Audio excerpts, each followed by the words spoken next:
मैं गांधार नरेश शकुनी अपने स्वर्गवासी पिता के चरणों की सौगंध खाकर कहता हूं कि जब हस्तिनापुर का इतिहास लिखा जाएगा तो उसमें तुम्हारे निकले तरकश के तीरों की जगह शकुनी के पासों की चालों का उल्लेख होगा।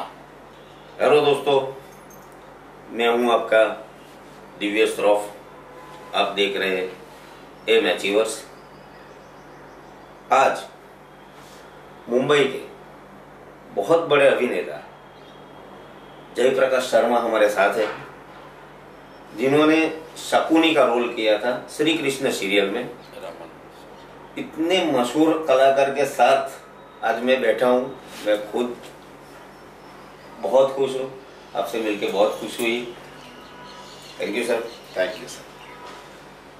सर, ये शकुनी का जो रोल आपने निभाया है, तो कैसे इंस्पायर हुए सर, और इतनी जबरदस्त एक्टिंग? अच्छा, ओके, थैंक यू। एक्चुअली मैं बहुत गरीब घर से बिलोंग करता हूँ जी। तो मैं अक्सर ये सोचा करता था कि पैदा होना तो मेरे बस में नहीं था, लेकिन मरना मेरे बस में है जी। अब चूंकि मैं 1 साल का था तो मुझे पोलियो हो गया था। मैं बड़ा संघर्ष करके चलना पड़ता था मुझे। फिर मैंने योगा प्राणायाम किया, मैंने कई अवार्ड विन किए। पढ़ाई में मैं ज़्यादा तेज नहीं था, क्योंकि गरीबी से लड़ाई लड़ो और पढ़ाई करो तो दो में से एक काम ही हो पाता था। तो मुझे ऐसा लगता था कि नौकरी तो नहीं करूँगा। मैंने योगा प्राणायाम करके अपने आप को सीधा खड़ा किया। तो जब मेरे कोई रिलेटिव मुझे बोलता कि तुम कोई क्लर्क की नौकरी कर लो, कोई बोलता तुम चपरासी बन जाओ जी, तो मुझे लगता था कि मैंने यार अपने आप को जीता है, ये लोग मुझे ऐसा क्यों बोलते हैं। मैं अक्सर मेरी माँ से सवाल करता था जब मुझे कोई बच्चे तंग करते बचपन में स्कूल में कोई मुझसे छीन के खा जाता, और छीनने के लिए होता क्या था, छाछ में भीगी हुई रोटी। तो मैं माँ को बोलता था आके स्कूल से लौटने पे कि माँ मैं क्या करूँ, मैं कल स्कूल नहीं जाऊँगा। तो मेरी माँ मुझे पलट के बोलती थी कि बेटा मैं क्या करूँ। वो 4-5 साल तक ये हमारा अंतर्द्वंद चलता रहा। मैं बोलता था माँ मैं क्या करूँ, माँ बोलती मैं क्या करूँ। और एक दिन मुझे समझ में आ गया कि जो कुछ करना है मुझे करना है, को ही करना है। यस, माँ को जो करना था उसने कर दिया, पाल पोस के बड़ा कर दिया। सर, बचपन में आप ड्रामा किया करते थे, ऐसा सुना है मैंने। जी जी जी जी। तो कौन कौन से आपको रोल पसंद थे? एक्चुअली मैं हमारे गांव में 5वीं तक लड़के लड़कियों का स्कूल साथ में होता था, तो मैं कविता पाठ पढ़ा करता था। कहाँ से है सर आप? मैं राजस्थान में एक नागौर ज़िला है, उसमें एक छोटा सा कस्बा था लाडनू, उसको पुराने ज़माने में शिशुपाल की नगरी भी कहा जाता है जी। तो मैं लाडनू से बिलोंग करता हूँ, और वहाँ स्कूल में मैं कविता पाठ करता था। और मैं चूँकि सीधा खड़ा नहीं रह सकता था, तो मैं जब कविता पढ़ने लगता तो मेरी बहन रोने लगती थी। तो उसको मास्टर जी पूछते थे रो क्यों रही है, तो बोलती थी कि मेरे भाई को कुर्सी दे दो बैठने के लिए, ये खड़े खड़े तकलीफ पाता है। ये इस तरह का शुद्ध प्यार जो है वो भाई और बहन में हो सकता है और किसी में नहीं हो सकता।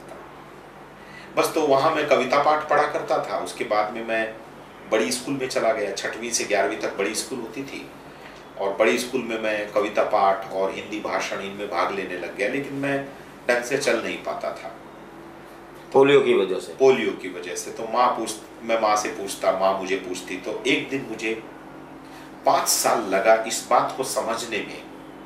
मेरी माँ बोलती थी मैं क्या करूँ, तब मुझे एक दिन समझ में आया कि जो कुछ करना है मुझे करना है।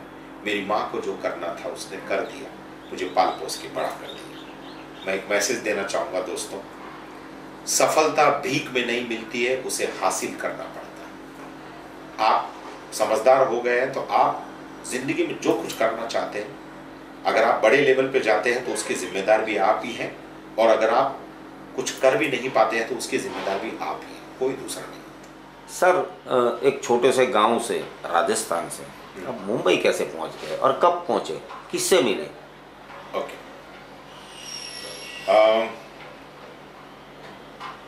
योगा प्राणायाम करके मैं अपने आप को ठीक कर चुका था, ड्रामा वगैरह में भाग लेता था। उसी दौरान 84-85 के आसपास महाभारत सीरियल आया, तो उसमें शकुनी का रोल आया। पूरे गांव में मतलब सड़कें बंद हो जाती थी, इतना क्रेज था। तो गांव के लोगों ने मुझे कहा कि तू भी तो शकुनी बन सकता है, तू भी तो ऐसे ही चलता है, और तू तो कितना हरामी है, तू तो इससे भी बढ़िया बन सकता है।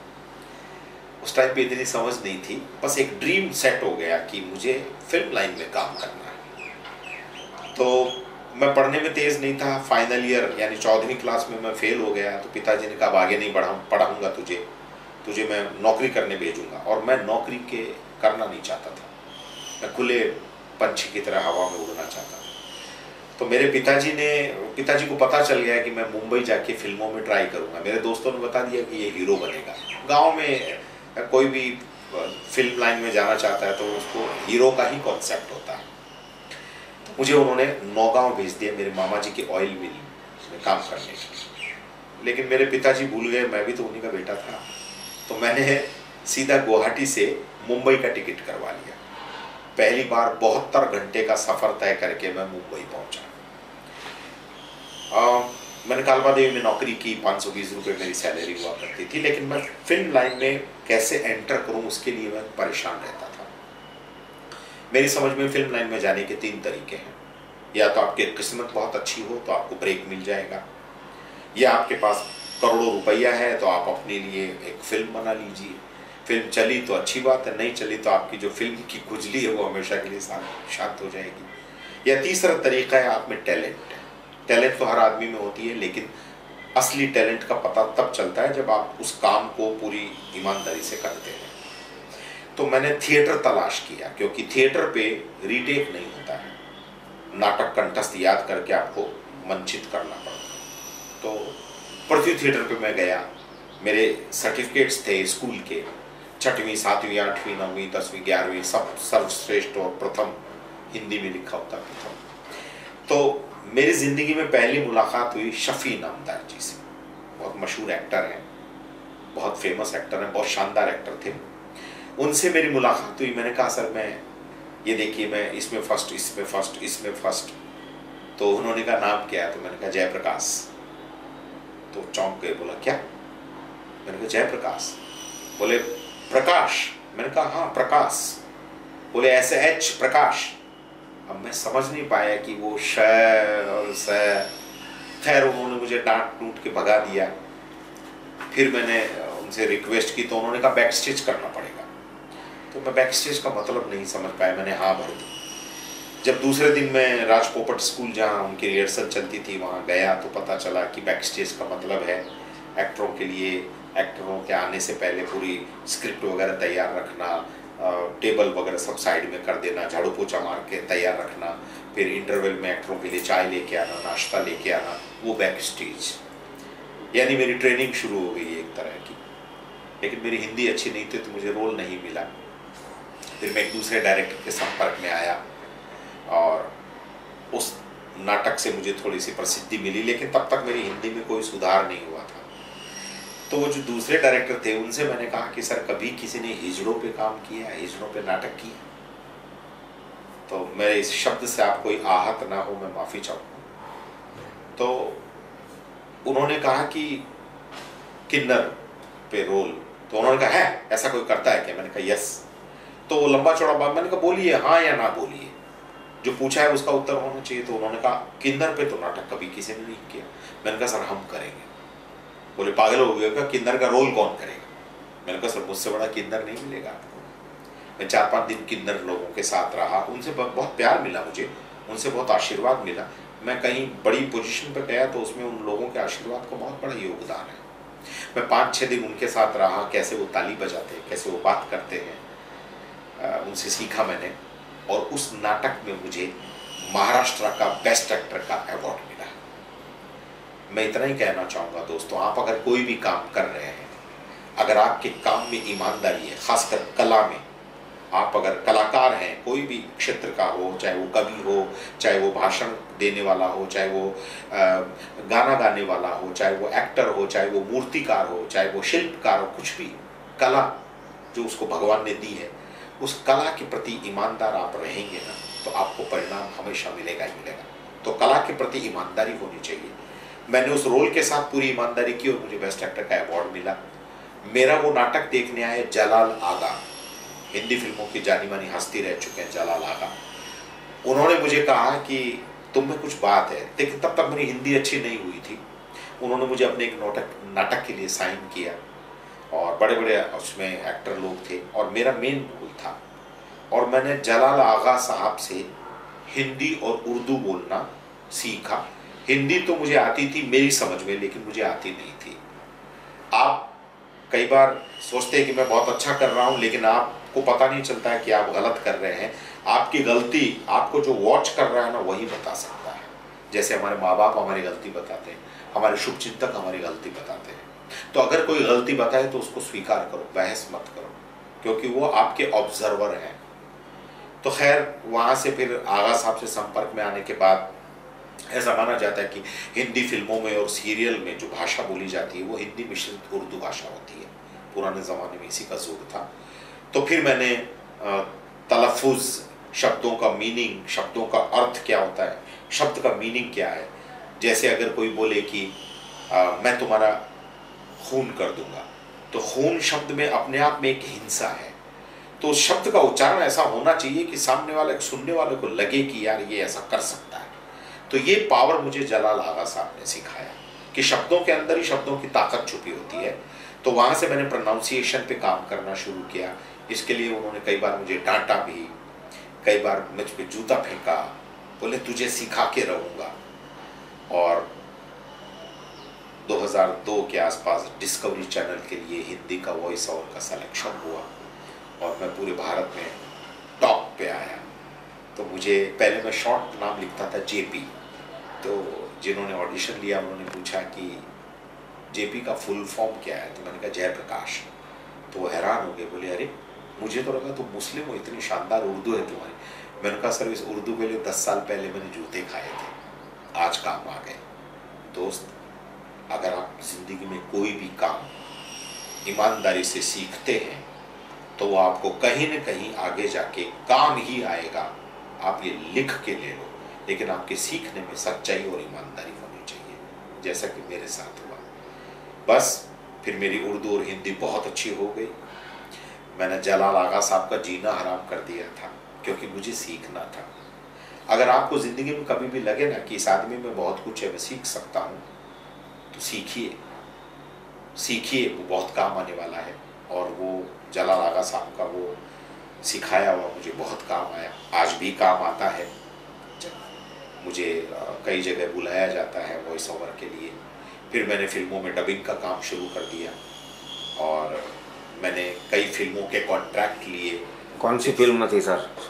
जैसे एक आमिर खान की फिल्म थी सरफरोश, बहुत फेमस फिल्म थी। नसीरुद्दीन शाह उसमें मेन विलन थे। 3 उसमें विलन होते हैं, उसमें से एक विलन थे अखिलेंद्र सिंह, जो यक करके एक सीरियल आया करता था, उसमें उन्होंने रोल किया था मिर्ची सेठ का। एक साउथ इंडियन विलन का रोल किया था गोविंद नामदेव जी ने। और एक मनोज जोशी अपने गुजराती एक्टर हैं, उनका भाई था राजेश जोशी। उनकी रियल में ही डेथ हो गई थी शूटिंग कंप्लीट होते, तो उनका पूरा कैरेक्टर मैंने डब किया। पूरी फिल्म का मैंने कॉन्ट्रैक्ट लिया। फिर बागवा फिल्म थी बच्चन साहब की, उसका मैंने कॉन्ट्रैक्ट लिया था। हमारे BR की रिकॉर्डिस्ट थी चंपा जी, उनके साथ मिलके। इसके अलावा सलाखें फिल्म थी सनी देओल साहब की। लेकिन सनी देओल साहब की एक फिल्म थी गदर, पार्ट 2 नहीं पार्ट 1। उस गदर फिल्म का मैंने पूरा कॉन्ट्रैक्ट लिया। मैंने पूरा 8-10 दिन डबिंग कराई और वो फिल्म देखते ही मैं समझ गया था ये फिल्म बहुत बड़ी हिट होने वाली है, क्योंकि फिल्म एकदम पैक थी, कहीं पे भी कुछ भी नहीं। इमोशंस, एक्शंस, जो भी एक भरपूर मसाला चाहिए आम आदमी को, पूरा उसमें कंप्लीट मसाला था। और उस फिल्म ने रिकॉर्ड भी तोड़ दिए थे। और चांदनी बार फिल्म थी तब्बू की, और उसमें आशुतोष गौरीकर की वो पहली फिल्म थी। बहुत शानदार फिल्म बनाई थी। ये मतलब ये मेरा एक अचीवमेंट कहूँगा मैं कि इतनी बड़ी बड़ी और इतनी शानदार फिल्मों को मुझे ऑपरेट करने का मौका मिला। और उसके बाद में मेरी शूटिंग तो चलती ही रही। तो मैं इतना ही कहूँगा दोस्त, आप कोई भी काम करते हैं, आप किसी भी तैराक से पूछ लो जो तैराकी करता है, उसको तैरना तभी आया जब वो डूबा। तो आप किसी भी काम में तब टॉप पे जाओगे जब आप उस काम में डूबना पसंद करोगे। डूबोगे तो तैरना आ जाएगा। मेरा ये आप लोगों का एक मैसेज है। आप पढ़ाई कर रहे हैं तो उसमें डूब जाइए, तो आपको बड़े तगड़े मार्क्स आएंगे। आप कोई काम कर रहे हैं तो उसमें डूब जाइए, तो आपका वो काम आपको अलग पोजीशन पे खड़ा कर देगा। वही मैंने किया, हो गया, और अच्छे अच्छे रोल मिले मुझे। और कोई सवाल है तो आप पूछिए। जय प्रकाश जी, अहमदाबाद में कितनी बार आए? पहली बार आए सर यहाँ पे? नहीं, मैं अहमदाबाद में तीसरी बार आया, थर्ड टाइम जी। लेकिन गुजरात में? गुजरात तो मेरा जिंदगी का स्वर्णिम जो मेरा दौर था वो गुजरात से रिलेटेड है, क्योंकि रामानंद सागर साहब का स्टूडियो था बड़ौदा में, लक्ष्मी स्टूडियो। फिर सागर फिल्म सिटी से उन्होंने खुद का स्टूडियो बना लिया। तो मैंने जिंदगी के 12-13 साल जो मेरे जिंदगी के स्वर्णिम दिन थे, चमकदार दिन थे, वो मैंने गुजरात में ही निकाला है। तो मैं गुजरात को तो कैसे भूल सकता। गुजरात मेरे दिल के करीब है। जी जी। कब चालू किया सर आपने सीरियल? एक्चुअली मैं फिर मुंबई आया, फिर मेरी भाषा पे काम किया, मैंने भाषा पे कमांड की। अब दुनिया में कोई भी काम करते हैं, कमांड आपके हाथ में होनी चाहिए। जैसे घोड़े की लगाम हाथ में रहती है तो हम घोड़े को कहीं पे भी ले जा सकते हैं, वैसे आपके काम की कमांड आपके हाथ में होनी चाहिए। आपको उसमें हुनरमंद होना चाहिए। तो फिर मुझे एक छोटा सा रोल मिला, खाने की प्रॉब्लम, रहने की प्रॉब्लम, कपड़ों की समस्या, लोगों से मांग के कपड़े पहन लिया करता था, जूतों के पैसे नहीं होते थे। तो मुंबई में मैं जब आया था तो 10-10 दिन, 15-15 दिन सूरज ही नहीं दिखता था। तो जो मेरे दोस्त लोग थे, मैं उनके रबर के जूते बारिश के बाद में उनको फेंकने नहीं देता था। मैं बोलता था भाई जूते रखना, मैं पहन लूँगा। तो किसी का छोटा बड़ा जूता होता था तो रुई वुई डाल डूल के एडजस्ट कर लेते थे, क्योंकि लक्ष्य कहीं और है। लक्ष्य अगर आपका कहीं फिक्स है ना, तो ये जो चीजें हैं, उतार चढ़ाव, मान अपमान, मतलब ये प्रोसेस है, उस प्रोसेस से आपको गुजरना पड़ेगा। हीरो को चमकने के लिए तपना पड़ता है, स्ट्रगल करना पड़ता है। वो प्रोसेस है। आपका लक्ष्य क्या? मेरा लक्ष्य था कि मुझे टीवी में आना है जी। तो ये जो मेरे साथ हुआ ना, मुझे बुरा नहीं लगा। वो मेरे लिए बूस्टर का काम करते थे। मेरे फादर ने मुझे आसाम भेजा, मैं मुंबई आ गया। उन्होंने मुझे एक चिट्ठी लिख दी कि तू मेरे लिए मर गया है। मेरे दोस्त ने कहा ऐसा कोई कैसे लिख सकता है? मैंने कहा उनका दोष नहीं है, समय खराब है, कोई बात नहीं, जब मैं कामयाब हो जाऊंगा तो सब ठीक हो जाएगा। आपको कॉन्फिडेंस होना चाहिए कामयाबी का। जी। खैर, तो मुझे आनंद में, वल्लभ विद्यानगर है, और वहाँ हमारा एक सीरियल का शूटिंग शुरू हुआ। कॉलेज लाइफ के ऊपर सीरियल था। मुझे बहुत बरसों की बात हो गई, नाम तो मुझे याद नहीं है, बट जिसने मुझे बुलाया था वो बोला मेन रोल है, मेन विलन का रोल है, और मैं आ गया। लेकिन एक दिन हो गया, दूसरे दिन मैं बोर हो रहा था, मैं नाटकों से था। तो मैंने डायरेक्टर साहब से कहा कि सर मैं बोर होता हूँ तो मुझे आप साथ ले चलिए, मैं डायलॉग याद करवा दूंगा, क्योंकि मैं कला के प्रति ईमानदार था। तो उन्होंने कहा ठीक है, मैं पैसा वैसा नहीं दूंगा। मैंने कहा पैसा नहीं चाहिए सर, मैं आपको हेल्प करूंगा। तो मैं एक्टरों को डायलॉग वायलॉग बताने लग गया, तो मेरा समय कटने लग गया। और फिर मैंने पूछा कि मेरा मेन विलेन है, तो हंसने लगे, बोले मेन विलेन कैसे? कॉलेज की स्टूडेंट्स के ऊपर तो सीरियल बन रहा है, तुम्हारा तो चपरासी का रोल है। मुझे बड़ी निराशा हुई। लेकिन उसी दिन रात को आपस में वहाँ सब लोग बातें कर रहे थे कि आनंद से 45-50 किलोमीटर दूर शायद बड़ौदा है, तो बोले वहां रामानंद सागर के सीरियल की शूटिंग चल रही है, श्री कृष्णा की। तो सब आपस में चर्चा कर रहे थे कि श्री कृष्णा की सीरियल में अब महाभारत आने वाला है।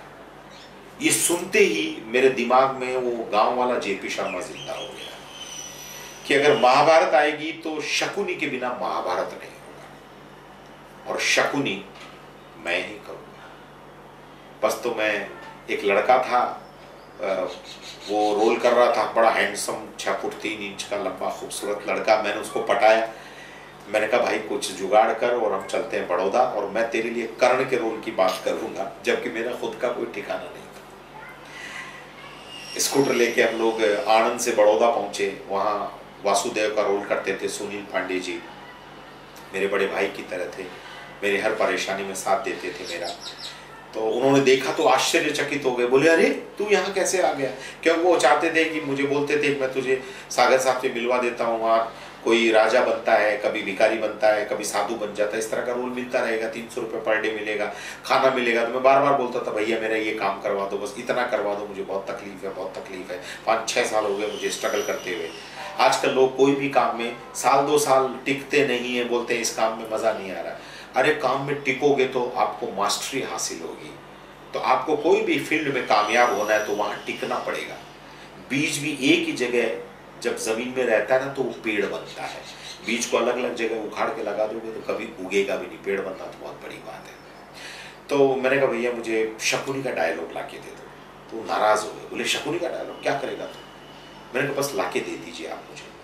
खैर उन्होंने मुझे ला के दिया, मैंने याद कर लिया, उनको सुना दिया 5 मिनट में। तो हैरान हो गए, बोले तुझे याद हो गया? मैंने कहा आपको 2.5 घंटे का नाटक कंठस्थ याद करना पड़ता है, तो ये 2.5 पेज का डायलॉग तो मेरे लिए छिलके की तरह है। फिर मेरा ऑडिशन हुआ। मैंने जिंदगी में पहली बार एक शब्द सुना, ऑडिशन। ये क्या होता है? आप कोई भी रोल करते हैं तो उस रोल में आप कैसे लगेंगे उसका टेस्ट होता है, उसको ऑडिशन बोलते हैं। Screen test. स्क्रीन टेस्ट, आपका हाव भाव, आपका एक्सप्रेशंस, आपकी आवाज, आपका अंदाज। तो रामानंद सागर साहब के सबसे छोटे लड़के थे मोती सागर, वो ऑडिशन ले रहे थे। तो गुजराती कई लोग, कई राजस्थान के, कोई एमपी का, एक लाइन 2 लाइन बोल रहे थे। तो वो भड़क गए, बोले मैं अपना काम धाम छोड़ के इधर ऑडिशन ले रहा हूँ, ये किस गधों को इकट्ठा कर दिया है। तो मैं डर गया अंदर अंदर। मैंने सोचा मेरा तो नंबर ही नहीं आएगा। तो मैंने सुनील पांडे जी को, वासुदेव का जो रोल करते थे श्री कृष्णा सीरियल में, उनसे कहा, मैंने कहा भैया। तो उन्होंने फिर मोती जी से बोला कि सर ये अच्छा लड़का है, इसने नाटकों में काम किया, ऑडिशन ले लीजिए। मैंने जिंदगी में पहली बार एक हस्तिनापुर का सेट देखा, बड़े बड़े खंबे, महल खूबसूरत, राजा महाराजाओं के सिंहासन लगे हुए, कारपेट बिछा हुआ है। मैं एकदम मैं क्या बताऊँ, मैं दूसरी दुनिया में चला गया, इतनी खूबसूरत दुनिया। खैर उन्होंने बोला याद है? मैंने कहा जी। बोला डायलॉग याद है? तो मुझे लगा है बोलने का बोल रहे हैं, बस जैसे ही उन्होंने बोला डायलॉग याद है, मैंने बोलना शुरू कर दिया, पितामह भीष्म मैं आपको। बोले अरे रे रुको रुको रुको। मुझे लगा मैंने कुछ गलत कर दिया क्या? मैंने कहा जी सर। बोले ऐसा नहीं, मैं एक्शन बोलूंगा तब बोलना है। मैंने कहा अच्छा सॉरी सर, मैं भरा पड़ा हूँ एकदम, ले लीजिए मुझसे ऑडिशन। तो पहली बार मैंने जिंदगी में एक शब्द सुना, लाइट साउंड कैमरा एक्शन। किसी भी काम को करने की शुरुआत एक्शन जैसे बोला मैंने, 2.5 मिनट में पूरा डायलॉग सुना दिया। वो एकदम खुश हो गए, ताली की आवाज आई। फिर बोले आप थिएटर से? मैंने कहा जी। बोले पांडे जी बता रहे थे आपने 2 बार महाराष्ट्र लेवल का बेस्ट एक्टर का अवार्ड विन किया। मैंने कहा जी। बोला अच्छा ठीक है बताओ फिर शकुनी इस डायलॉग को रोते हुए बोलेगा तो कैसे बोलेगा? मैंने रोते हुए बोलना शुरू कर दिया, वही सेम डायलॉग। मेरे आंसू आंसू निकल आए, वो भाग के नजदीक आए, बोले आप ठीक है? मैंने कहा जी। मैंने आंसू पोंछते हुए कहा, मैंने कहा जी मैं ठीक हूँ। बोले अरे आंसू आंसू निकल आए, आप तो रोने लग गए। मैंने कहा सर 6 साल से रो ही तो रहे हैं, काम कहाँ मिला। खैर तो मुझे लगा मुझे रोल मिल जाएगा। तो मैंने पांडे जी से कहा भैया रोल मिल जाएगा? तो उन्होंने कहा हम पापा जी को दिखाएंगे। तो मुझे तब पता नहीं था कि पापा जी कौन है। मैंने कहा भैया पापा जी कौन है? बोले रामानंद सागर को पापा जी बोलते हैं, सागर साहब 3-4 दिन में आएंगे। तो मैंने कहा भैया 3-4 दिन में आएंगे तो मैं तो आनंद से कल चला जाऊंगा, मेरे पास बड़ौदा आने का पैसा नहीं है, कैसे आऊँगा? तो उन्होंने कहा कि कोई बात नहीं, ऐसा कुछ होगा तो मेरे से ले लेना। मैं आप लोगों को एक मैसेज देना चाहूँगा, अगर आप समर्थ हैं और कोई ईमानदारी से कोई काम को करना चाहता है, आपको लगता है कि ये टैलेंटेड है, ईमानदार है, तो कभी ऐसा हो तो उसको मदद कर देना। बहुत पुण्य का काम है। खैर 3-4 दिन के बाद मुझे फ़ोन आया और मैं उनसे पैसे लेके बड़ौदा पहुंचा। मैंने ज़िंदगी में पहली बार श्री रामानंद सागर साहब को देखा। कितने मशहूर थे वो, पद्मश्री रामानंद सागर। मेरा दिल भर आया कि यार इतनी महान शख्सियत के मैं सामने खड़ा हूं। तो पांडे जी ने वासुदेव का रोल करते थे, उन्होंने कहा पापा जी ये वो लड़का आया है जिसका आपने ऑडिशन देखा। तो उन्होंने पंजाबी में कहा कि लड़का तो करारा है, लेकिन मेरे पास जो महाभारत के जो 15-16 मेन एक्टर हैं, जैसे 3-4 भीष्म पितामह हैं, 3-4 युधिष्ठिर हैं, 3-4 दुर्योधन है, 3-4 द्रौपदी है, 3-4 अर्जुन है, 3-4 विदुर हैं, 3-4 दुशासन है, 3-4 शकुनी है। ये सुनते ही मैं तुरंत उनके सामने गया। मैंने कहा पापा जी आप कंपटीशन करवा लो, जो जीतेगा वो करेगा, और शकुनी का रोल मैं ही करूंगा। तो उनकी एक आंख में चमड़ी थोड़ी बढ़ी हुई थी, तो उन्होंने ऊपर से नीचे तक से देखा, तू ही करेगा। तो उनके लड़के ने बोला पापा जी, अरे बोले पापा जी का तेल लेने, इस लड़के का कॉन्फिडेंस देखो। दोस्तों मैं एक मैसेज देना चाहूंगा, कोई भी काम करते हैं ना, आपका कॉन्फिडेंस होना चाहिए। अगर आपका कॉन्फिडेंस तगड़ा है ना, तो आप समझिए कि आधा काम तो आपने कर दिया। आधा काम तो आपका कॉन्फिडेंस कर देता है। मेरे पास एक खूबसूरत शेर है, मैं अक्सर लोगों को सुनाया करता हूं कॉन्फिडेंस के ऊपर, विश्वास, कि तू जमी पैदा कर आसमां पैदा कर, तू जमी पैदा कर आसमां पैदा कर, तू कर सकता है सब कुछ, बस मन में करने का विश्वास पैदा कर। तो कॉन्फिडेंस होना चाहिए। मेरा कॉन्फिडेंस देख के मुझे वो रोल मिला और मैंने पूरी ईमानदारी से उस रोल को निभाया। मेरे से पहले गोफी पेंटल साहब उस रोल को निभा चुके थे, तो मेरे लिए एक चैलेंज था कि मैं उनकी नकल न करूं। तो मुझे एक अलग शकुनी खड़ा करना था और मैंने कोशिश की कि मैंने अलग शकुनी खड़ा कर सकूं। वो तो आप दर्शक लोग बता सकते हैं कि मैंने उस रोल के साथ कितना न्याय किया। और उसके बाद मेरी जिंदगी बदल गई। फिर मुझे जय गंगा मैया में शुक्राचार्य का रोल मिला। असुर गुरु शुक्राचार्य, बहुत गुणी और बहुत तेजस्वी। वो भी एक मेरे लिए, मैं सौभाग्यशाली हूँ कि मुझे इस तरह के शानदार रोल करने का ऑफर मिला, रोल करने का चांस मिला। फिर मेरा एक बहुत मशहूर सीरियल था आंखें, दूरदर्शन पे आया करता था। मैंने उसमें 2 विलन थे, कार्लोस और कंगारू, 7 हीरो थे, बहुत पॉपुलर सीरियल था। उसमें मैंने कंगारू का रोल किया। फिर मैंने अलिफ लैला में एक भूत का रोल किया, तू तब फितना, अभी जिंदा हूँ, टेंशन ना लीजिए। उसके बाद रामानंद सागर साहब के यहाँ मेरा परमानेंट रोल होता था। हर सीरियल में कुछ ना कुछ अहम किरदार मुझे मिलता था, या तो विलेन का रोल मिलता था। फिर मेरे को साउथ का एक सीरियल मिला, टिम्बा रुचा, दूरदर्शन पे आया करता था दोपहर को। बच्चे लोग कार्टून, एक घड़ी में चाबी भरते हैं और चाबी में से एक जिन निकलता है, बच्चे लोग जिन से पूछते हैं। बहुत खूबसूरत सीरियल था कि जिन चाचा अगर कोई ज्यादा मिठाई खाए तो क्या होता है, ये चोरी कर रहा है, चोरी करने से क्या होता है। तो जिन कहानी सुनाता था और उस कहानी में जो कैरेक्टर होता था वो मैं होता था। तो एज एन एक्टर मुझे बहुत इम्प्रूव करने का मौका मिला। उसी दौरान मैंने एक गुजराती फिल्म की मोटा घरनी लाज, डायरेक्टेड बाय आनंद सागर, और अच्छा मुझे रिस्पांस मिला और मैंने गुजराती उसमें बोली है, तो फिल्म में काम किया। फिर मेरे लंदन में शोज हुए। फिर मेरे एक सीरियल था साईं बाबा तेरे हजारों हाथ, उसमें एक कॉमेडी ट्रैक था। आप कोई भी काम करो ना, आप उसमें प्रयोग करो। एक्टरों को मैं खास तौर पे बोलूंगा, आर्टिस्ट को मैं खास तौर पे बोलूंगा, आप अपने काम के प्रति ईमानदारी रखो, उसमें प्रयोग करो। तो दगड़ू का कैरेक्टर था और कॉमेडी का ट्रैक था, तो मुझे लगा इसको कुछ अच्छा बनाना चाहिए। तो मैंने उसमें एक उस कैरेक्टर को ऐसे किया कि वो चिपके हुए बाल और यहाँ मूंछ लगी हुई, और जैसे कॉन्स्टिट्यूशन की प्रॉब्लम होती है ऐसे हूं, ऐसे ही था मेरा कैरेक्टर। मतलब देख के आदमी को हंसी आए। तो कैरेक्टराइजेशन, तो आप अगर अपने काम में डूबे हुए हैं, आप अपने काम के प्रति ईमानदार हैं, तो आपका दिमाग आपको अलग अलग तरीकों से उस काम को अंजाम करने के लिए प्रेरित करेगा। तो बड़ा पॉपुलर कैरेक्टर हुआ वो दगड़ू का। फिर मैंने एक सीरियल किया पृथ्वीराज चौहान, स्टार प्लस पे आया करता था, और मैं उसमें मेन विलेन था, जयमल का रोल किया, और बहुत अच्छा उसकी टीआरपी भी थी और मुझे मेरे कैरेक्टर के लिए बहुत प्रशंसा मिली। और उसी दौरान मैं डबिंग करने लग गया, मैं बच्चन साहब की आवाज़ निकालने लग गया, मैं अमरीश पुरी साहब की आवाज़ निकालने लग गया, और मेरी ज़िंदगी एक अच्छे मोड़ पे चली गई थी।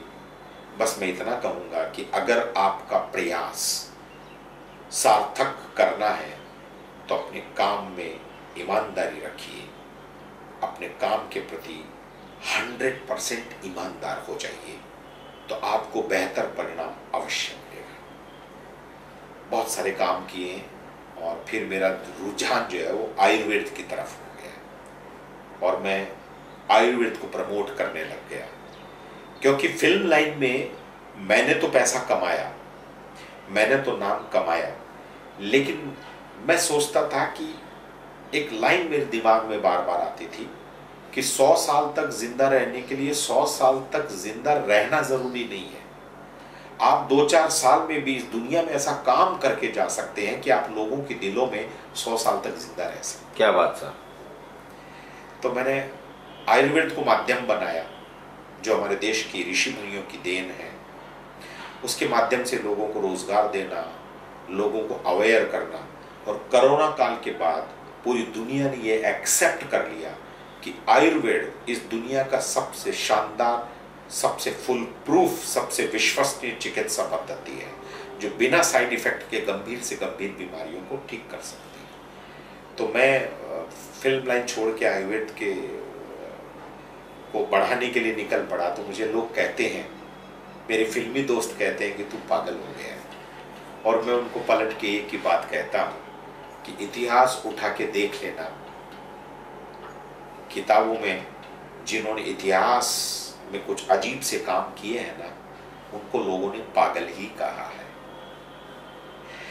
बिना पागलपन के कोई भी काम नहीं हो सकता है। तो मैं अक्सर मेरे दोस्तों को कहता हूं कि जब जब किसी शख्स पे जमाना हंसा है, जब जब किसी शख्स पे जमाना हंसा है, किताबें पढ़ लेना, उसी शख्स ने इतिहास रचा है। वाह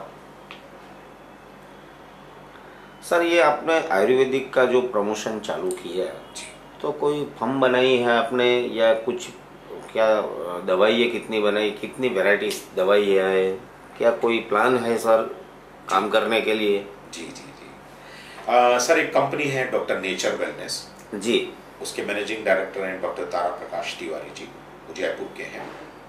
और आज से कुछ साल पहले हमारे हिंदुस्तान में एक शानदार एक शख्सियत ने जन्म लिया था, जिनका नाम था राजीव दीक्षित, जिन्होंने वाग्वट ऋषि की एक किताब थी अष्टांग हृदय, उस किताब को उन्होंने एकदम अपने जहन में बिठा लिया था। और वो आयुर्वेद के बारे में वो कहते थे कि आयुर्वेद बहुत वृहद स्तर पर है, हम लोगों ने कहीं न कहीं उसको खो दिया है। तो उनकी मुलाकात तारा प्रकाश तिवारी जी से हुई। आज वो इस दुनिया में नहीं है, लेकिन आज उनके विचार हिंदुस्तान के करोड़ों लोगों में है, लाखों लोगों में है। इंसान मर सकता है, विचार कभी नहीं मरता। और राजीव दीक्षित जी एक इंसान के रूप में एक विचार थे आयुर्वेद को लेके। तो हमारे तारा प्रकाश तिवारी जी से उनकी मुलाकात हुई और उन्होंने तिवारी जी को आयुर्वेद को बढ़ाने के लिए प्रेरित किया। तिवारी जी ने अपनी नौकरी छोड़ी और आयुर्वेद को अपनाया, आयुर्वेद की खेती की उन्होंने। उनको आयुर्वेद का बहुत तगड़ा नॉलेज है, तो मैं उन्हीं के साथ जुड़ा हुआ हूँ। और भारत में आज एक बहुत बड़ी समस्या है बेरोजगारी की। कई बार देखते हैं टीवी चैनलों पे बहस में सब एक दूसरे को दोषारोपण करते हैं, सरकार कुछ नहीं कर रही है, इतना बेरोजगार है, इतना बेरोजगार। सरकार कितना रोजगार जुटाएगी?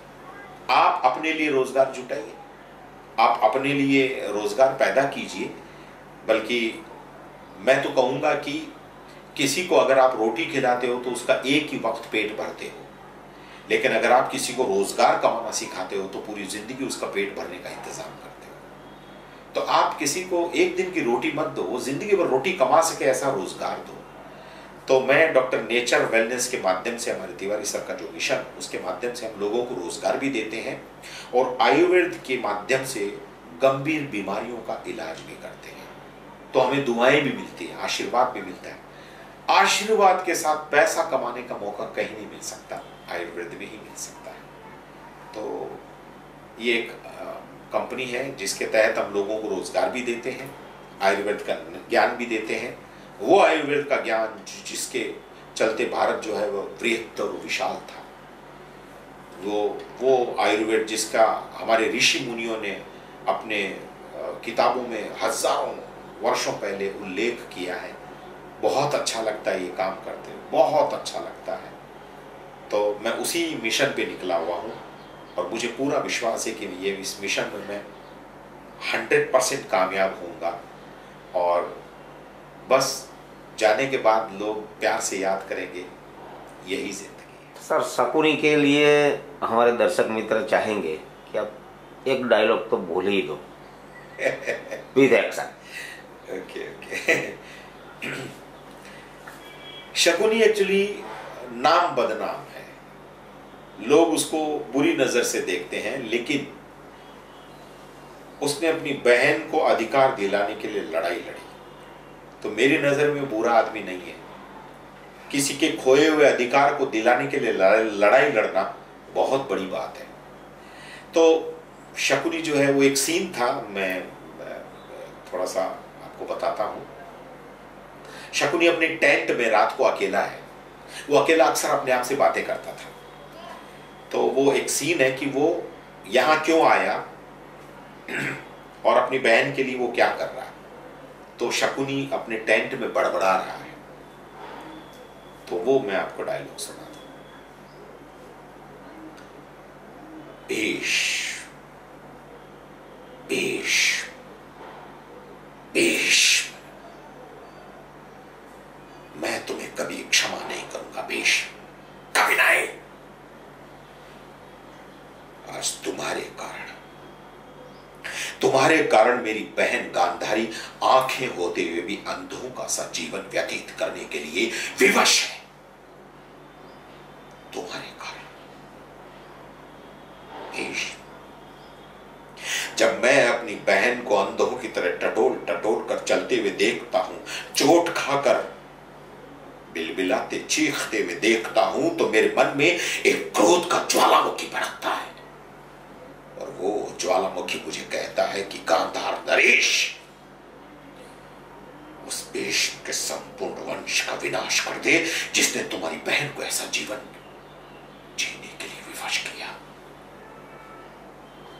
बेश, मैं गांधार नरेश शकुनी अपने स्वर्गवासी पिता के चरणों की सौगंध खाकर कहता हूं कि जब हस्तिनापुर का इतिहास लिखा जाएगा तो उसमें तुम्हारे निकले तरकश के तीरों की जगह शकुनी के पासों की चालों का उल्लेख होगा। हस्तिनापुर के इतिहास में शकुनी के पासों की चालों का उल्लेख होगा। शकुनी की चाल को हस्तिनापुर याद करेगा। ये था सर मेरा सीन। मैं शुक्रगुजार हूं दोस्तों एम अचीवर्स यूट्यूब चैनल का। नाम कितना खूबसूरत है। एम यानी लक्ष्य, अचीवर्स यानी पाना, लक्ष्य को पाने वाला, बहुत सुंदर नाम है। और उसी तरह की इस चैनल की एक्टिविटीज़ हैं। अलग अलग लोगों को आमंत्रित किया जाता है, अलग अलग तरीके से आप लोगों को नॉलेज दिया जाता है। तो इस चैनल को सब्सक्राइब करें, शेयर करें, ज़्यादा से ज़्यादा लोगों में ये पहुंच सके। और इसके बेल आइकॉन को दबाना ना भूलें, क्योंकि ये इस तरह के चैनल जितना स्प्रेड आउट होगा उतना हम लोगों को सीखने को मिलेगा। और हमारे जैसे लोग इस चैनल पे आते हैं तो आप लोगों को भी प्रेरणा तो मिलती ही होगी। तो एम अचीवर्स यूट्यूब चैनल अपने एम के प्रति एकदम तेज़ी से आगे बढ़ रहा है। तो उसमें आप लोगों का सहयोग बहुत ज़रूरी है।